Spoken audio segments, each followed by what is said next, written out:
Voyage en récit, Geoffroy Scrive, Jean-Loup Chrétien.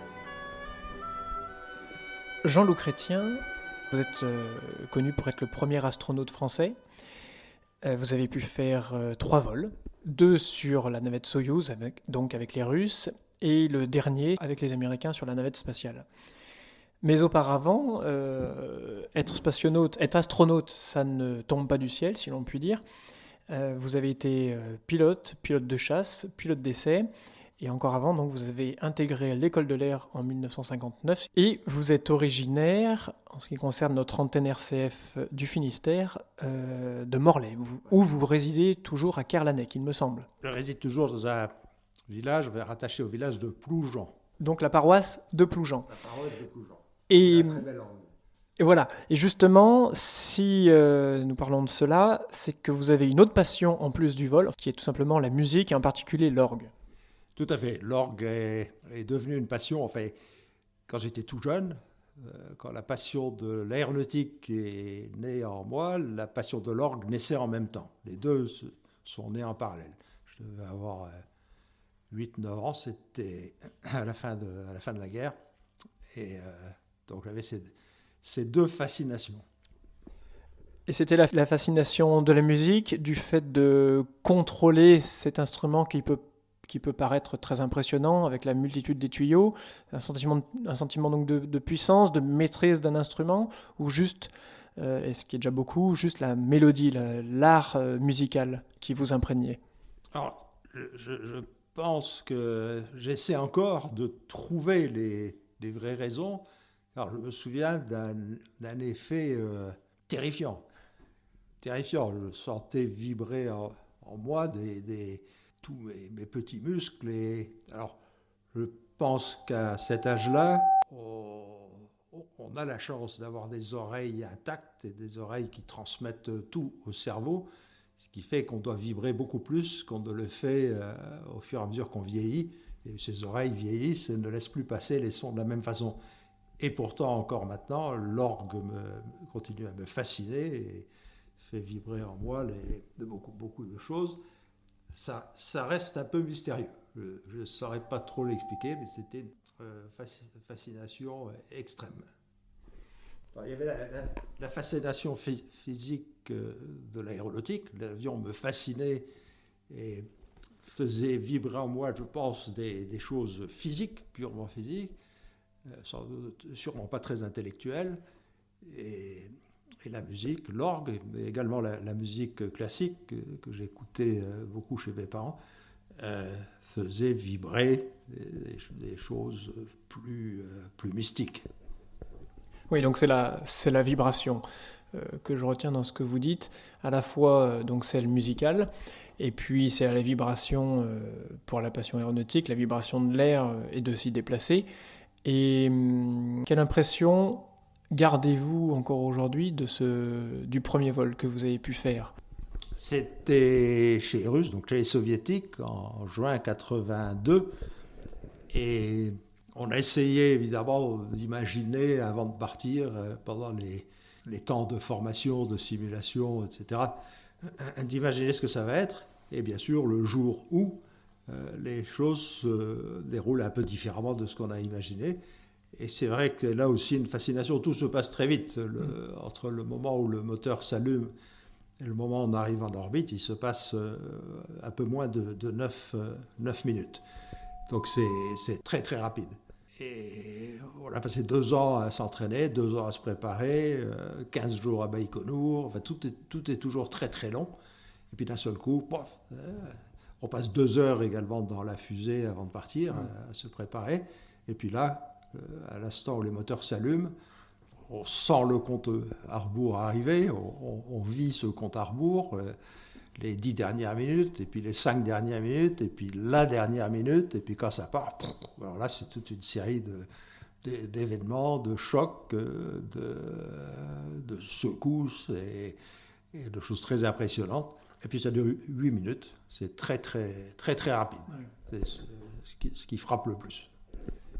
Et ce qui frappe le plus, j'imagine, c'est la sensation d'être complètement écrasé à ce décollage. On est quand même assez... Ça remue, quoi. Enfin, ça doit laisser des traces. Oui, ça remue, c'est vivant, mais pour ma part et pour le cosmonaute russe qui nous emmenait, qui était le pilote en quelque sorte du Soyouz, on a été pilote de chasse et on a volé sur des avions donc, qui nous soumettent à des accélérations et aussi à des mouvements violents, à pas parler de choc, mais de mouvements dans tous les sens, qu'on aime d'ailleurs, qu'on provoque quand on en a assez du calme. Donc là, la préparation est bonne. Il me semble avoir lu que durant cette phase d'attente, qui dure plusieurs heures, vous avez réussi, parce que je pense qu'on peut parler de réussite, à sommeiller un peu, c'est ça? Alors ça, c'était le troisième vol, le vol sur la navette américaine.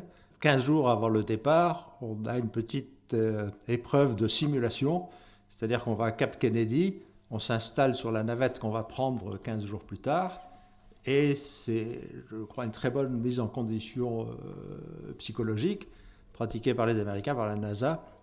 Et donc on répète le départ. Et évidemment, le départ est avorté au moment de la mise à feu. Mais c'est la navette qu'on va utiliser, elle est prête. Il suffirait d'appuyer sur le bon bouton et on partirait.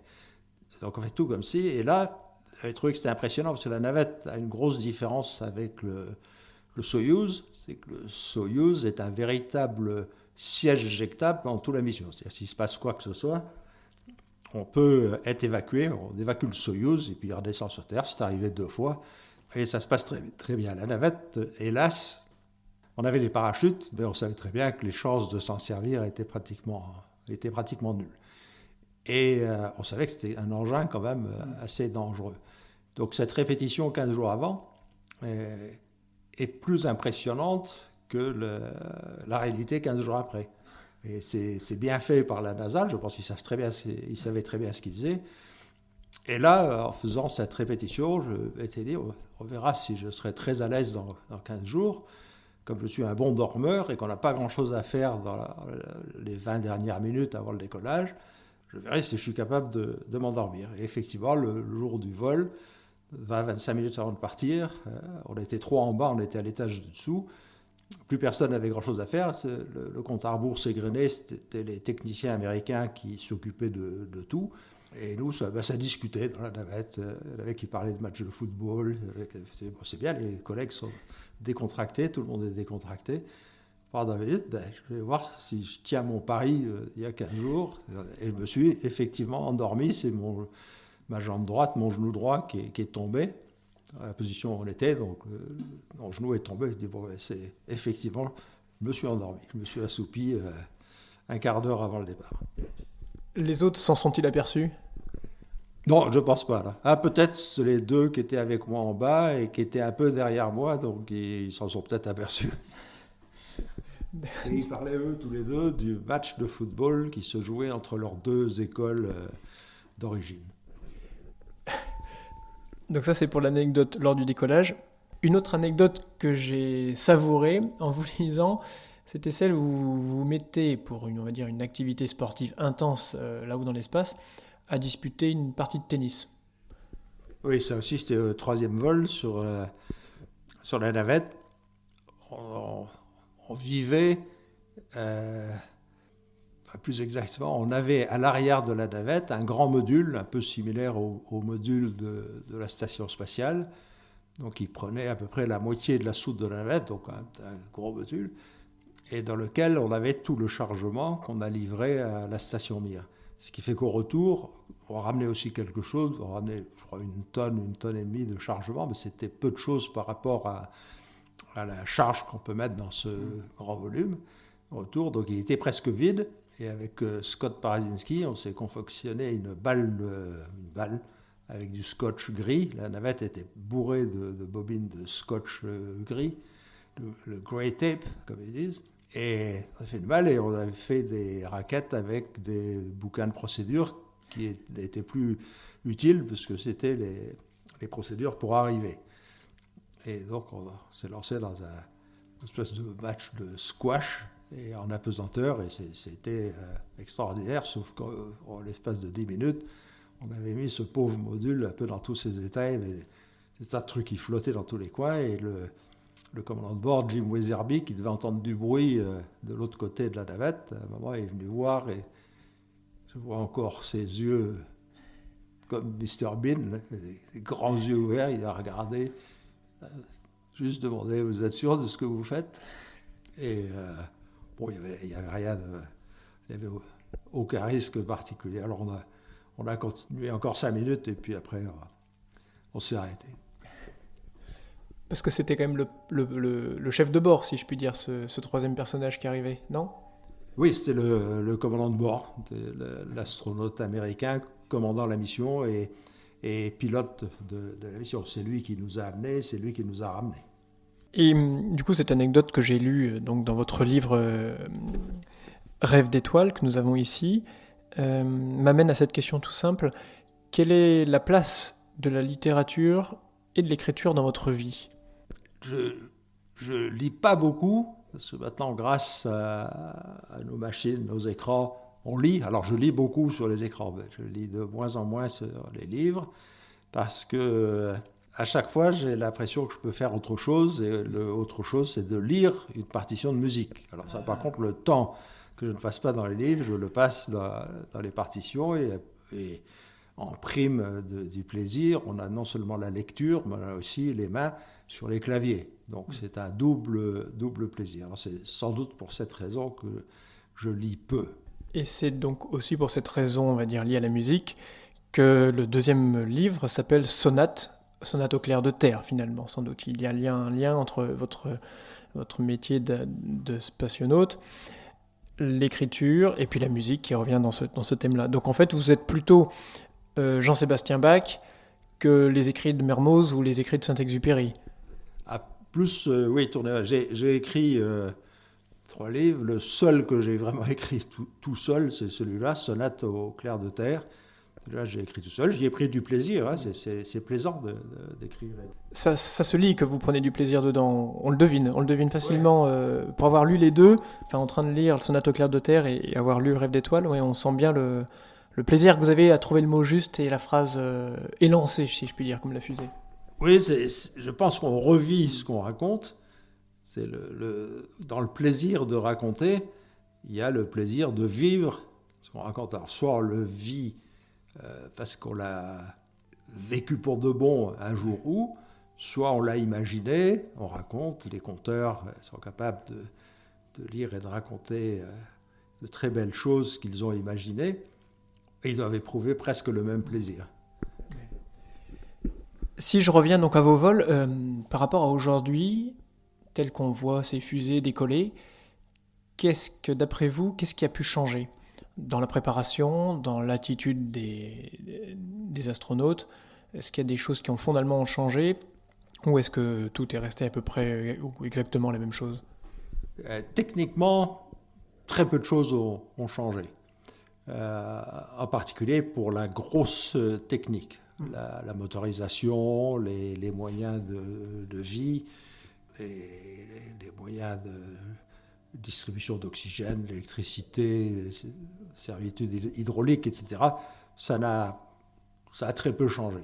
Par contre, l'informatique et les moyens de communication ont énormément évolué et ont fait changer le cadre, le descriptif de la mission. On l'a vu avec le vol de Thomas Pesquet, où la communication avec l'extérieur est devenue possible, et c'est presque un jeu, alors que même à l'occasion de mon 3e vol sur la navette américaine, on avait déjà des ordinateurs portables et on pratiquait Internet tous les soirs, mais on avait peu de moyens de communication directe, de télévidéo, de téléconférence, comme ils l'ont maintenant. Maintenant, les astronautes, les cosmonautes ont chacun un téléphone portable qu'ils peuvent utiliser sous réserve d'un bon usage. Un bon usage qui vous a permis un jour, alors que vous étiez en train de rouler aux États-Unis, de recevoir un appel d'un de vos amis qui était là où vous ne pensiez pas. Exactement, j'étais à Houston dans un embouteillage le long de voie ferrée qui est bien connue sur la Highway 3 et puis mon portable sonne, il faisait chaud, c'était ces journées d'été où ça cogne fort au Texas.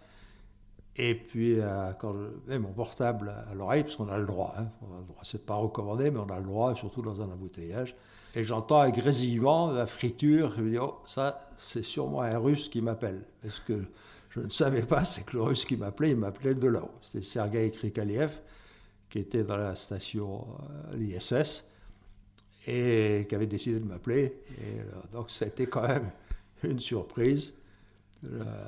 Pas complètement étonné, parce que je savais que beaucoup de choses évoluaient, mais je ne savais pas encore qu'ils avaient tous leur portable à bord de la station. Et êtes-vous toujours en contact avec lui? Qu'est-il devenu depuis lors? Alors, je l'ai vu il n'y a pas longtemps à Toulouse, parce qu'on a rassemblé tous les cosmonautes et astronautes, un rassemblement traditionnel qui se fait tous les ans. Cette année, c'était en France. Tous les cosmonautes, astronautes, enfin tout le monde était invité, tous ceux qui ont volé de tous les pays du monde. Et donc j'ai rencontré Sergueï Krikaliev, qui est toujours en activité. Enfin, il n'est plus cosmonaute apte, assignable à une mission. Je pense qu'il a toujours sa qualification, mais il en a fait tellement que je ne pense pas qu'il reparte. Mais bon. Et vous, si c'était possible, vous repartiriez? Je crois que cette question-là posée à tous, oui, oui, on repartirait. Justement, ça m'amène à cette question suivante, parce qu'on voit cet entrain, cette passion pour ça. Ce que vous dites plusieurs fois dans votre livre, notamment sur cette page, vous insistez, la patience est une des qualités essentielles des prétendants à cette profession. Est-ce qu'aujourd'hui, avec peut-être une facilité technique un peu meilleure, est-ce que selon vous, les astronautes doivent toujours montrer la même patience? Oui, je pense, puisque les systèmes, comme je le disais tout à l'heure, n'ont pas changé. Même les moyens de les utiliser qui passent par l'informatique, c'est vrai, aident beaucoup l'utilisateur. Néanmoins, ces systèmes peuvent un jour vous faire des farces et décider de ne pas fonctionner comme prévu. Et là, les réactions, les tâches en situation dégradée doivent être parfaitement maîtrisées. Et pour bien les maîtriser, il faut l'entraînement, un entraînement répété. Et c'est ça qui est fastidieux, c'est que tant qu'on n'arrive pas, c'est comme l'orgue. Tant qu'on n'arrive pas à bien jouer, il faut recommencer. Avez-vous, justement, vous en parliez tout à l'heure, avez-vous rencontré ou discuté avec Thomas Pesquet? Oui, je l'ai rencontré dès le début, quand il a été sélectionné, au début de sa formation. Et puis là, je le vois de temps en temps dans son parcours. Et il était à Toulouse avec nous. C'est un rêve, j'imagine, pour beaucoup de jeunes aujourd'hui de vous ressembler, de lui ressembler. Et je reviens justement sur ce mot du rêve, parce que vous en parlez aussi dans ce que vous avez pu écrire dans ces deux livres. Et notamment, vous parlez avec exactitude et grande précision des rêves que vous avez eus là-haut. Alors ça m'a marqué parce que c'est vrai que je suis attaché aussi à un autre auteur, un auteur allemand qui s'appelait Ernst Junger, qui est né en 1895 et qui est mort en 1998. Et il a écrit quasiment tout au long de sa vie des journaux, quasiment quotidiennement, et dans lequel il parle vraiment de ses rêves, il s'en souvenait très bien. Et le cinéaste aussi russe, Andrei Tarkovsky, parle exactement de ses rêves et on les voit bien dans les films. Et pour vous, quelle place a le rêve? Et encore aujourd'hui, donc maintenant sur cette bonne vieille terre, vous souvenez-vous des rêves que vous aviez là-haut? Et même, vous reviennent-ils encore? Alors, je ne sais pas s'ils reviennent, je me souviens moins, ça c'est clair. Mais c'est vrai qu'on rêve là-haut. Je me souviens d'avoir écrit dans un de ses livres que les rêves semblent, l'impression que j'en avais tirée, c'est que les rêves étaient assez exacerbés. C'est-à-dire que tout était augmenté en quelque sorte. Les ressentis étaient tous augmentés. Je n'ai pas fait de cauchemar, donc ça c'est bon signe. Mais il y avait souvent des rêves où les choses se passaient vite. Oui. Et je crois que le plus cocasse, c'est un jour où j'avais rêvé que la station bière, on était descendu tellement bas qu'on était garé dans un champ. On avait poussé le module de la station au bord de la route pour pas créer des embouteillages. Mais bon, c'est L'aspect sécurité qui devait primer toujours. Et je pense, et je crois que je l'ai décrit, enfin, exprimé la même idée dans ce livre, c'est qu'un jour, où j'étais à l'arrière de la station, c'était mon premier vol, et il y avait des hublots à l'arrière de la station Salyut, et je contemplais le paysage qui se déroulait en marche arrière, l'orbite vue de l'arrière. Et on venait de passer au-dessus de l'Amérique du Sud, et avec la courbure de la Terre, à un moment, je continuais à voir, donc ça devait être au bout de 2 minutes, je pense, 1 ou 2 minutes, au loin, à l'horizon, se dessinait la cordillère des Andes. Et ça a dû déclencher, on le voit avec des gros nuages aussi, donc la courbure de la Terre donne l'impression qu'on descend, en fait, puisqu'on suit la trajectoire et courbe. Donc il y a une illusion pour les yeux de descente. On passe sous le plan qui correspond avec ces objets qui sont à l'horizon.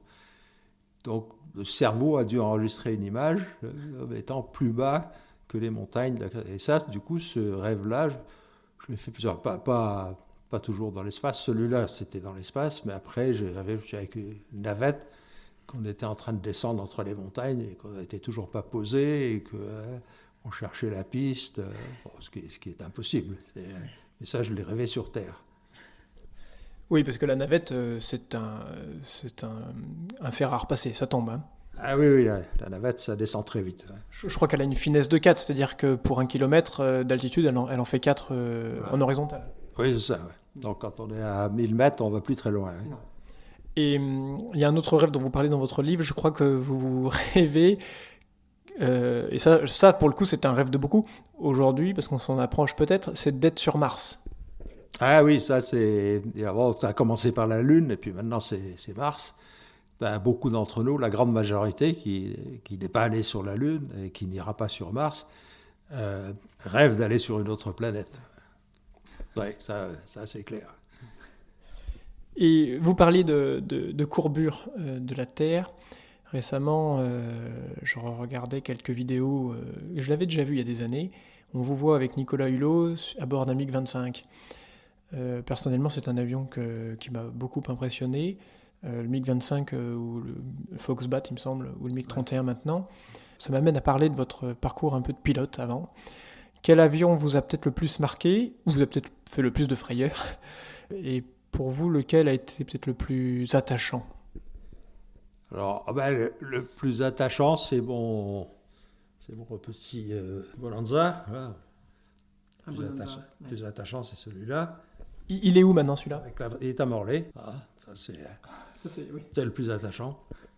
Et puis, les avions, j'en ai fréquenté beaucoup, des centaines. Et celui qui m'a le plus impressionné, c'est pas le MiG-25, et c'est le Sukhoi 27. Le flanker, oui. Ouais. Donc ça, c'est impressionnant, surtout à l'époque, il y a une douzaine d'années. Et les performances du Sukhoi 27 étaient effectivement au-delà de l'ordinaire. Vous avez pu faire la fameuse figure du Cobra avec? Non, il n'avait pas fait la figure du Cobra. Je ne sais plus pour quelle raison. Déjà, savoir qui peut faire ça, c'est... Ouais. Récemment, donc, je posais cette même question au pilote de chasse et d'essai Jean-Marie Saget, qui a dépassé les 20 000 heures de vol, ce qui est quand même pas rien dans une carrière, j'imagine. Je ne sais pas combien vous en êtes. Quinzaine de mille. Voilà. Et je lui demandais aussi quel était l'avion le plus attachant. Il me disait, c'est toujours celui sur lequel je vole. Je ne sais plus quel compositeur ou quel instrumentiste disait le morceau que je précise le plus, c'est celui que je suis en train de jouer. Ouais. Mais quand même, il marquait une préférence peut-être pour l'Alpha Jet, avec lequel il avait beaucoup volé, notamment avec une belle collaboration avec les Allemands. Et ensuite, évidemment, le Super Mirage 4000. Je pense pas que vous ayez eu la chance de voler sur le 4000. Non. Non. Mais vous l'avez peut-être vu par contre? J'étais avec Jean-Marie au Salon du Bourget. On présentait chacun son avion. Cette année-là, c'était en 1973, où lui présentait le Mirage 4000 et moi le Mirage F1. Donc on avait volé beaucoup ensemble, à la fois pendant l'entraînement, les préparations. Et on était même allé faire un petit passage discret sur son aérodrome de prédilection. À Argentan? Non, c'était là où il est encore maintenant. Je ne me souviens plus de loin.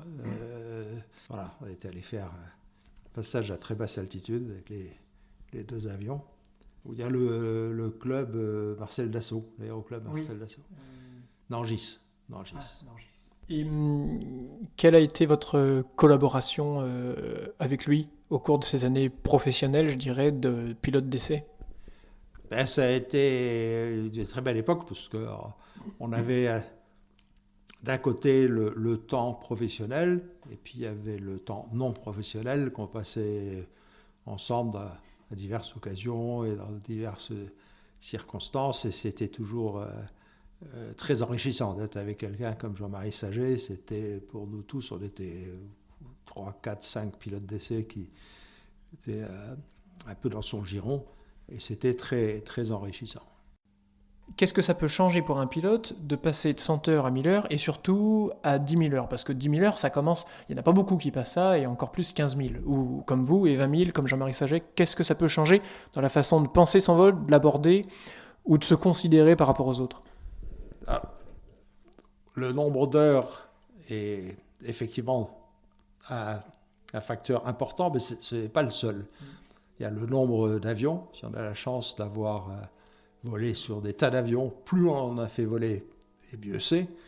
La chance d'avoir commencé jeune et la chance d'avoir poussé des machines à leurs extrêmes, qui est le cas quand on est pilote d'essai. Et donc c'est toute cette enveloppe qui fait qu'on se sent à l'aise dans toutes les machines volantes, ou presque. Quelquefois, il y en a qui ne sont pas terribles, mais bon, on arrive quand même à se débrouiller.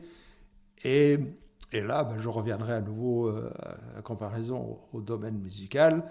Vous mettez un organiste virtuose et formé jeune, enfin, qui est passé par toutes les étapes de la musique, qui a pu tout découvrir et tout apprendre.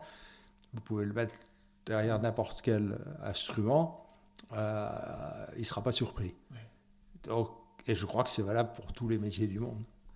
Un menuisier qui a commencé très tôt vous fera des merveilles. Un menuisier qui a commencé à 50 ans le fera moins bien. Et l'avion, c'est pareil. Heureusement qu'on peut se réfugier là-dedans, et que je peux me réfugier dans cette comparaison, de ce côté-là de la comparaison, car le refuge de l'autre côté, l'orgue, hélas, je l'ai abandonné un peu prématurément, et je me suis remis tard, et je n'arriverai jamais à en sortir le quart du plaisir que j'arrive à imaginer dans mes rêves. Donc ça conduit aussi à une certaine forme d'humilité. Obligatoirement. Et il faut quand même avoir un refuge quelque part où on sait qu'on le fait bien. Ouais. Et alors, là, on n'est pas modeste quand on dit ça, mais c'est avoir la compétence professionnelle. Donc, ce n'est pas une question de modestie, c'est de se dire j'ai gardé ou j'ai eu des compétences professionnelles adéquates. D'accord. Donc, les organistes ont les leurs, et puis les pilotes ont les leurs, les chirurgiens ont les leurs, et de pouvoir au moins se réfugier à un endroit où on a su faire, et si possible, le métier qu'on a choisi. Car savoir faire ailleurs, c'est souvent de l'amateurisme.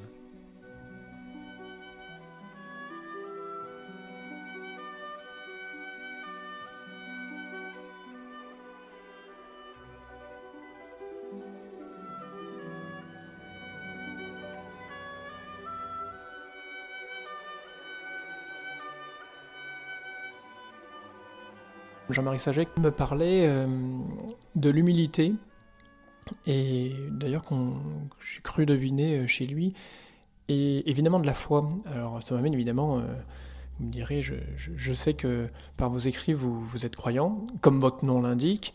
Ouais. Quelle place a cette foi dans votre parcours? Est-ce que c'est quelque chose qu'on décorrèle face à la technicité et à la difficulté d'être pilote de chasse et ensuite d'être astronaute, ou est-ce que c'est une foi prégnante, si je peux dire, qui englobe le tout et à laquelle on se raccroche dans les épreuves comme dans les joies qu'on peut avoir là-haut? Ben, c'est les deux, c'est un ensemble super plaisant, puisque, comme on l'exprime, comme beaucoup l'expriment, on plaint un peu ceux qui ne peuvent pas se réfugier dans cette voie. Alors, ces gens-là, j'en ai rencontré il n'y a pas longtemps, qui ont été un petit peu agressifs. D'ailleurs, quand j'ai dit ça, ils m'ont dit, vous n'avez pas le droit de me dire que vous me plaignez. C'est plutôt moi qui vous plains. Bon, ouais, alors là, du coup, je n'ai pas de discussion. Mais c'est vrai que, par contre, on peut très bien imaginer ce que serait notre ressenti si on ne se raccrochait pas à ce à quoi on croit. Et on serait un peu terrorisé, quand même. Et un peu terrorisé, surtout que les années passent. Maintenant, je suis plus tout jeune, donc on sait ce qui nous attend. Et heureusement qu'on peut se dire que quand on arrive à l'autre bout, et on y arrive vite. Je me souviens, je parlais tout à l'heure de l'époque de la prime jeunesse. Pour moi, c'est tout proche. Beaucoup de souvenirs de petite enfance. Et à un moment où on ne voit plus le temps, on ne sent plus le temps. C'est une image, c'est un vécu, mais y coller une année, on sait quand ça s'est passé, mais ça ne veut plus rien dire. 2 ans, 3 ans, ça veut dire quelque chose. 10 ans, ça commence à être plus difficile. 20 ans, alors là, c'est des éphémérides. Et puis alors, 50, 60 ans, là, 70 ans, ça n'a plus de sens. Donc, heureusement qu'on se dit, on marche sur ce chemin qui est inexorable, et puis au bout vulgarité, au bout, il y a le trou. Et c'est pas un trou, c'est une fenêtre par laquelle on passe. Et puis, c'est le grand mystère. Il faut croire qu'elle ne sera pas trop difficile à passer et qu'on aura du plaisir une fois passé la fenêtre. Pas du plaisir à la passer, parce que ça nous inquiète suffisamment pour ne pas éprouver de plaisir à s'y préparer. Par contre, c'est se dire, le jour où la fenêtre s'ouvrira, croire fortement et croire avec énormément de conviction que de l'autre côté de la fenêtre, ce sera un nouveau maillon d'une chaîne. Et c'est là où vous parliez de la technique, de l'environnement qui change. Et on a, chacun, je pense, évolue dans la définition de sa religion, de la religion, et de la perception de ce qui construit cette religion. Car les scientifiques, qui se rapprochent d'ailleurs du monde religieux très facilement, de plus en plus, nous aident à essayer d'imaginer ce qu'il y a de l'autre côté de chacun des rideaux que tout doucement on tire tous les jours dans le monde de la science. Mais hélas pour nous, quand on tire un rideau, il y en a un autre derrière. Et puis, il y en a sûrement une infinité. Mais on voit on ressent des choses grâce à la science qui nous font petit à petit prendre conscience un petit peu de ce qu'est cette immense force qui nous guide et qui dirige cet univers depuis le Big Bang, cet univers qui inexorablement avance dans le temps et nous fait avancer avec lui. On ne peut pas l'arrêter, on ne peut pas s'arrêter. Il y a là un premier mystère. Qu'est-ce que le temps? Comment peut-il s'expliquer? Et donc on est tous sur le même bateau. Et il y avait l'autre chose que je voulais préciser mais qui m'échappe, ça me reviendra tout à l'heure. Voilà, donc évoluer. Quand on a vu ce petit bout d'univers depuis notre balcon là-haut, bon, il n'est pas beaucoup plus haut et beaucoup supérieur aux autres balcons dont on dispose. Il suffit d'aller dans les hautes montagnes l'été, par une belle nuit d'été, on a des visions fantastiques de la voûte céleste. Mais c'est vrai que là-haut, quand on a le temps de passer derrière un grand hublot à regarder la voûte céleste et cette immensité qui n'est qu'un tout petit bout de notre univers, on se pose des questions. Et la première, qui était sans doute interdite au début de notre histoire religieuse, c'est sommes-nous seuls? Et bon, les anciens se la posaient aussi, hein, quand ils voyaient la voûte céleste, sans trop comprendre ce qui s'y passait. Sommes-nous seuls? Et j'espère que si un jour on a une réponse, non pas positive, mais une réponse genre la vie ne s'est pas installée que sur Terre, que la réaction de la gérance religieuse, de la gouvernance religieuse sera adéquate. C'est un élément qui trouble un petit peu les bases de la religion. Mais les bases de la religion ont été écrites dans les temps anciens, avec des moyens très anciens, des témoignages très anciens, qui ont ensuite été modelés, transformés par d'autres hommes, et on se réfugie trop facilement dans la partie historique. Et donc il faut vivre avec son temps. Et là, s'attendre, parce que moi j'en suis intimement convaincu, l'univers n'a pas été fait pour être ensemencé sur une seule planète, ou alors ça serait une anomalie. Disposer de cette immensité et n'y installer la vie que sur la planète Terre, ça serait une anomalie. Donc il faut s'attendre. Alors on trouvera peut-être que des lézards, des souris, des embryons d'êtres bestiaux. Et il faut se préparer à tout ce qui va être découvert sans doute assez vite maintenant. Les prochains moyens d'investigation qui évoluent très très vite vont nous permettre très bientôt de voir de beaucoup plus près, d'explorer de beaucoup plus près ces fameuses planètes qui ressemblent à la Terre. Et alors peut-être qu'on va rester sur notre faim pendant encore très très très très très longtemps. Voilà, donc c'est... je prends ça sans ça. Et, oui, pour terminer là-dessus, dans ces moments un peu de tempête où hélas, des religions voudraient dire il n'y a qu'une seule religion, c'est la nôtre. Ça, c'est la fausse route de l'homme qui refuse d'évoluer. Alors, il faut essayer de convaincre avec une petite image amusante. Imaginons effectivement qu'un jour, on ne soit plus tout seul ou qu'on puisse rencontrer ce Dieu qui nous gouverne. Et qui dira vous venez de la Terre c'est là que sur cette planète toute petite parmi des milliards d'autres planètes que par groupe de quelques milliers ils ont chacun leur Dieu et ils croient chacun à leur Dieu. Donc, vous croyez qu'il y a autant de dieux sur chaque planète et à l'évidence face à cette belle immensité, on est face à une autorité, et une seule, et chacun est libre. On doit reconnaître la liberté des interprétations. Et la religion catholique a très bien saisi, et puis ces témoignages. Et les milliards d'humains qui ont manipulé les témoignages et puis qu'on trouvait que la Terre était trop grande, et donc par petits groupes ont chacun imaginé les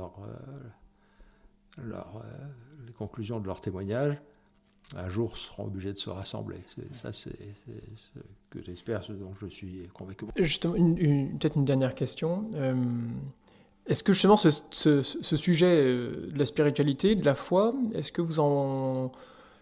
Est-ce que vous en avez pu en parler là-haut, au cours de la mission? Est-ce qu'on a le temps? Est-ce que les diverses nationalités s'y prêtent? Ou est-ce que non, c'est plutôt la joie de se retrouver là-bas qui prime et la mission? Oui, là, on n'a pas trop le temps de discuter. Et ça reste relativement terre à terre. C'est la contemplation de ce qu'on a sous les yeux et des expressions, parfois des témoignages des uns ou des autres face à ce que l'on regarde, ce que l'on contemple. Et pour finir, vous parlez dans votre livre du pilote d'essai, un de vos anciens, qui parlait de ce sac de sable dont il fallait prendre garde qu'il ne s'écoule pas entièrement, parce que ça voulait dire que s'il s'écoulait entièrement, c'est qu'on n'avait plus de marge et qu'on courait à l'accident. Et ça me faisait écho à cette anecdote que vous racontez.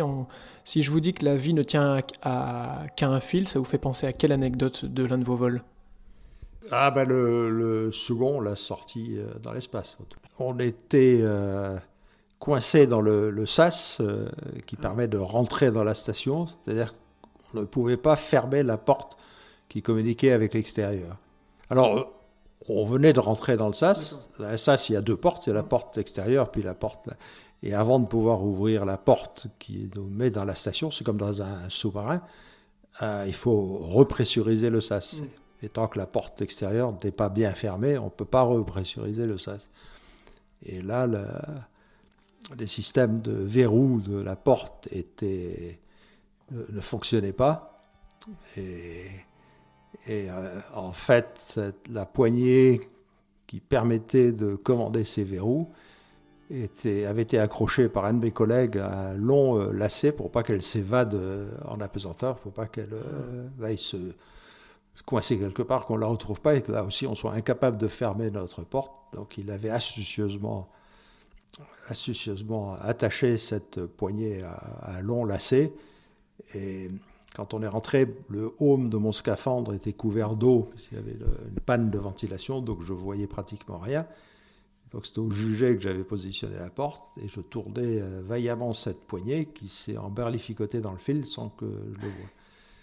Et donc on s'y est repris à 2 fois, et heureusement qu'on n'a pas refait une 3e fois, parce que sinon on serait toujours là-haut.